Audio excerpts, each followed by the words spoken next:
I am the Tofu Golem. Please enjoy the video. You begin by confirming essentials. Your SBI account number, SIF, and the currently registered mobile must be accessible for OTPs. Once done, make sure your Aadhaar is linked to the account if you plan to use biometric or Aadhaar OTP verification. Next, choose the fastest route, YONO app or SBI Internet Banking. They avoid branch visits. Start the net banking or YONO app now, log in with your credentials, and navigate straight to profile/service requests to initiate the mobile change. You'll follow step-by-step prompts.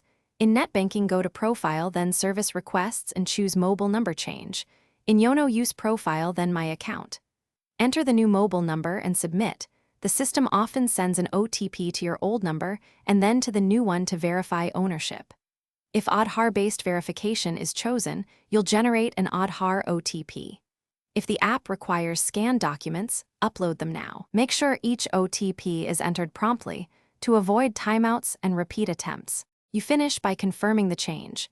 Once the process completes, you'll get a confirmation SMS and see the updated number in net banking or YONO within 24 to 48 hours.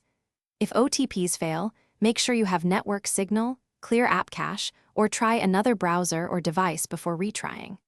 If online methods still fail, visit your home branch with ID proof and a filled mobile change request form. Bank staff will update the number manually. One tip: keep transaction receipts until confirmation arrives. Thanks for watching. Consider subscribing if we helped you today.